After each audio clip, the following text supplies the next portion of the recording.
Alors, bienvenue dans cette vidéo où je vais vous parler surtout de trois principales erreurs qu'il ne faut surtout pas faire quand on pratique les soins énergétiques. Donc déjà, la première chose voilà, pour ne vraiment pas se planter dans son soin, dans son rendez-vous, c'est de ne pas promettre de guérison.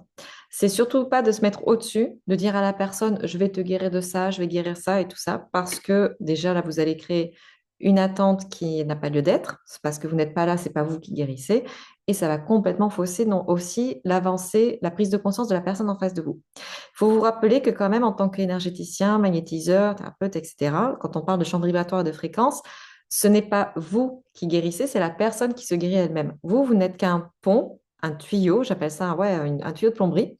Vous canalisez de l'énergie de la source, mais ceux qui guérissent vraiment, c'est l'énergie de la source, ce sont les guides, ce sont les anges, vous les appelez comme vous voulez.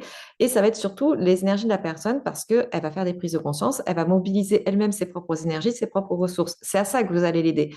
Donc, entre guillemets, vous facilitez son travail de guérison, mais ce n'est pas vous, c'est pas vous qui guérissez. Il faut faire attention à ça et garder assez d'humilité parce que là, on se fait un petit peu avoir par le piège de l'ego du sauveur, du thérapeute. D'accord? Déjà, en plus, la guérison, pour remettre certaines choses à leur place, la guérison, telle qu'on l'appelle, hein, que ce soit au niveau émotionnel, physique, de l'âme, peu importe, c'est un chemin d'âme. Donc, la personne qui vient vous voir, si elle n'a pas fait les bonnes prises de conscience, elle n'a pas compris son chemin, si ce n'est pas, voilà, si c'est pas inscrit dans son aventure, bah, vous aurez beau faire ce que vous voulez, ça ne fonctionnera pas. Ensuite, il y a aussi le fait que la personne, comme elle est complètement impliquée dans ce processus, si elle vient juste parce que quelqu'un lui a dit de venir, parce qu'un ami lui a dit prends rendez-vous avec un tel, il est bien et tout ça, elle vient parce qu'on lui a dit de venir, et pas forcément parce qu'elle, elle est prête et qu'elle a vraiment envie d'avancer et vraiment envie de comprendre les choses et de se guérir elle-même. Donc là aussi, il faut faire attention. Autre chose qui peut porter aussi qui peut faire douter les thérapeutes, c'est que la personne, pour recevoir le soin énergétique, pour que ça fonctionne bien, entre guillemets, pour le fameux ça marche, il faut aussi qu'elle ait la foi. Si elle n'y croit pas, si vous avez quelqu'un de complètement cartésien, elle va complètement fermer les rideaux. Elle va juste se dire, bah, tiens, je vais encore je vais tester parce qu'on m'a dit de tester ou parce que si, parce que mi, peu importe. Et en fait, la seule chose que vous allez avoir en face, c'est un mur où l'énergie ne va pas passer et avec une personne après qui va ressortir avec la même intention qu'elle avait au départ en se disant, ah, de toute façon, ça marche pas, de toute façon, c'est nul, de toute façon, j'ai rien ressenti. Donc ça aussi, si elle n'a pas la foi en cette technique, en cette pratique, en l'invisible, il y aura rien d'extraordinaire qui va se passer et il n'y aura pas forcément de prise de conscience, d'une guérison, ni quoi que ce soit. D'accord? Et ensuite, deuxième erreur, c'est de surtout pas faire un soin quand vous-même, vous n'êtes pas ancré, dépollué, protégé. Parce que là, vous allez directement au casse-pipe. La fameuse est-ce que j'ai peur de me tromper, j'ai peur de mal faire? Là, clairement, oui. Si vous n'êtes pas vous-même capable d'être bien ancré, bien nettoyé, avec des énergies propres, bien aligné, de savoir où c'est que vous en êtes, voilà, de ne pas y aller non plus vous avec 36 000 entités sur la tronche, hein, eh ben, vous n'allez pas faire un soin qui va être extraordinaire, ça va pas être une vraie transformation, ça va pas vraiment passer, ça va pas être fluide et vous n'allez pas forcément faire du bien. Parce qu'à la fameuse question, est-ce que moi, quand je suis polluée en tant que thérapeute, si j'ai des petites choses, des bébêtes sur moi, est-ce que je peux les transmettre à l'autre? Alors oui, ça peut faire phase communicant. C'est une question que de toute façon, vous voyez bien quand vous vous promenez n'importe où, vous allez par exemple dans un événement où il y a beaucoup, beaucoup de monde ou dans une réunion de famille, vous savez qu'il y a des gens que vous ne pouvez pas voir, que vous savez que vous allez vous prendre la tête, que énergétiquement, ça passe pas. Bah, vous sentez bien quand vous repartez de ces événements-là que vous n'êtes pas bien, vous sentez quelque chose qui s'accroche à vous, vous sentez bien que vous êtes pollué. Donc oui, ça fait vase communicant. Donc effectivement, si vous n'êtes pas bien et que vous avez des choses sur vous, vous faites un soin, vous prenez ce risque aussi de polluer la personne en face. Mais pas forcément qu'avec des entités des amérantes, etc., ou des implants. Ça peut être aussi simplement parce que vous, si vous avez des énergies, des émotions, pardon, négatives, des pensées à dire oh, bah, fais suer, j'ai appris ça comme mauvaise nouvelle ce matin, puis là j'ai ça, puis là j'ai ça, et que vous êtes embué dans votre tête de plein de choses qui tournent, de votre to-do list, de choses négatives, en fait, à l'autre, ce qu'elle va capter dans votre champ vibratoire, c'est cette inquiétude, cette peur, cet énervement. Et en fait, au lieu d'être apaisée, en fait, elle va capter vos propres énergies. Donc là aussi, on prend soin de soi pour que le soin se passe bien en toute neutralité, que vous puissiez être un vrai canal de lumière et pas juste un truc complètement pollué en face. D'accord? Troisième grosse erreur aussi qu'on peut voir, et dans le piège dans lequel il ne faut pas tomber, on n'y va pas, même si vous avez beaucoup de ressentis, vous captez des choses, vous entendez, on ne pose pas de diagnostic, d'accord? Un thérapeute énergéticien, magnétiseur, praticien de peu importe, on n'est pas médecin. Et ça peut être très dangereux de parler, enfin voilà, de dire, ah ben tu as ça, ça ou ça. On dit juste, il me semble que là, je sens qu'il y a quelque chose qui ne va pas. Peut-être que tu devrais voir avec ton médecin, de faire des analyses, parce que moi, j'ai l'impression qu'il y a quelque chose qui est bloqué. J'en sais rien, ça peut être par exemple sur l'estomac. J'ai senti que là, c'est bloqué, il y a quelque chose qui ne me plaît pas. Je pense que voilà, ce serait bien que tu investigues de ce côté-là, va voir un médecin, fais un examen supplémentaire. Voilà, fais-toi conseiller parce que je pense que là, tu as, un truc qui ne va pas. Et on s'en tient là. Parce qu'on ne se substitue pas.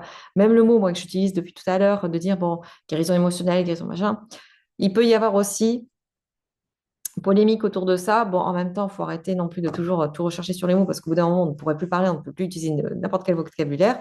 Mais on fait attention aussi voilà, dans la façon de présenter les choses. Le principal, c'est qu'en fait, quand la personne elle vient vous voir, à vous, voilà, c'est d'être clair entre ce que vous faites, ce que vous allez faire et ce que vous ne faites pas. Donc, en ça, c'est de poser le cadre dès le début. Et quand on pose le cadre, après, il n'y a pas de souci. La personne, elle sait à quoi s'attendre, elle sait ce qu'elle peut espérer, pas espérer, elle ne fait pas des projections, elle fait pas des... Mais voilà, c'est très important que vous soyez très clair dans votre posture, dans votre positionnement de thérapeute. Il y a également une chose qui est très importante pour ne pas foirer son rendez-vous, hein, son soin, et pas passer à côté de certaines choses, c'est de faire une anamnèse. Alors, qu'est-ce que c'est que l'anamnèse? C'est toute la préparation aux soins, c'est l'entretien. C'est ce moment où la personne, elle est en face de vous, que vous d'abord vous la faites installer, vous lui posez quelques questions, nom, prénom, prenez votre carnet, votre stylo, vous remplissez votre fiche client.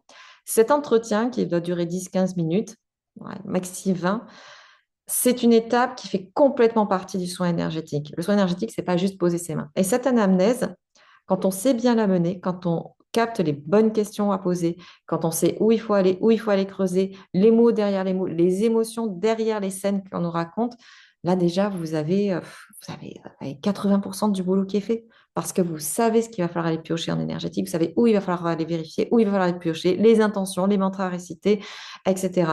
Donc déjà, de savoir mener un entretien, ça ne se fait pas au pifomètre, c'est pas juste coucou, qu'est-ce que tu as, machin. Non, une anamnèse, ça se construit, ça a une structure et c'est ce qui va permettre de gagner beaucoup de temps et des fois de ne pas faire non plus 10 séances sur le même sujet, sur une même chose, parce qu'avec l'anamnèse, on a déjà toutes les clés et c'est là aussi qu'on permet à la personne de prendre conscience de ce qui se cache derrière les messages du corps. Aussi, une chose importante pour les thérapeutes et qu'on va rejoindre un petit peu la question de l'ego tout à l'heure, c'est qu'à un moment donné, d'être objectif sur ce qu'on sait faire et pas faire, on l'a dit, et de savoir orienter. On ne laisse pas une personne en se disant, bon, bah, écoute, je sais pas, ça, je veux pas. Ce qui est intéressant, c'est quand même d'avoir toujours un réseau autour de soi, d'avoir un minimum de connaissances voilà, autour de soi, pour que quand on a quelque chose où on sait qu'on nous, on ne sait pas faire, ou que nous, on n'a pas le droit, pas d'autorisation d'y aller parce que c'est des pollutions peut-être trop conséquentes et qu'on n'en est pas là, c'est de toujours pouvoir donner quelques idées, quelques pistes à la personne en face de vous qui vient vous voir pour vous dire, moi, je fais pas, mais là, tu peux aller voir telle personne, ou j'investiguerai là, tu peux tenter ça. Et là, on a un vrai rôle euh, quelque part d'aidant, d'accompagnant, parce que même si ce n'est pas votre pratique à vous, si vous avez l'information que ça peut être une autre pratique qui peut l'aider, eh ben, on lui donne cette information, on la partage parce qu'on n'oublie pas que le but principal, c'est que la personne aille mieux. Euh, Aussi, méfiez-vous de, quand on commence à prendre de l'assurance, de croire que bon, ben, on sait tout faire, le soin, tout ça, tout marche bien, etc. C'est très bien d'avoir une certaine confiance en soi, il en faut pour faire le soin, mais pour être un bon thérapeute, pour moi, pour faire des bons soins bien efficaces, c'est toujours important d'avoir toujours quelqu'un qui supervise quelque part, d'avoir toujours un référent, ça peut être un formateur, ça peut être une personne qui a plus de bouteilles, une personne qui a déjà fait plus, tu vois, qui est un petit peu plus avancée, parce que vous allez pouvoir lui poser des questions et revenir vers lui quand il y a des moments où vous allez douter, et d'avoir des personnes aussi autour de vous, d'autres thérapeutes, praticiens, pas forcément sur exactement la même pratique que vous, mais parce que dans ce milieu-là, c'est toujours important d'échanger, de transcender, d'apprendre des infos, de voir ce qui se fait sur des cas, parce que c'est comme ça qu'on avance et surtout qu'on ne reste pas dans une bulle complètement fermée en se disant, bah, de toute façon, moi, je fais tout, je sais tout faire tout seul, etc. Parce que là, c'est l'ego à nouveau qui reprend position, c'est l'ego qui reprend le pouvoir et on s'y perd, en plus on s'épuise. Et c'est là qu'on va avoir des thérapeutes qui ne vont pas être forcément très, très alignés sur le long terme et que ça va s'épuiser. Donc, à la question, si vous posez la question, est-ce que, voilà, même si vous êtes en tant qu'amateur, vous n'êtes pas forcément praticien professionnel, est-ce que je peux mal faire quand je fais du soin énergétique? Est-ce que je peux mal faire quand je fais du magnétisme? Moi, je vais vous dire que oui, on peut mal faire. Ça ne veut pas forcément dire que vous allez aggraver la chose, mais oui, on peut faire des mauvais soins et on peut faire des bons soins. Et tout ça par rapport à tout ce que je vous ai dit depuis le début de la vidéo. Donc, si vous avez des questions, bah, posez-les en commentaire, j'y répondrai avec plaisir. Et en tout cas, je vous souhaite une bonne journée.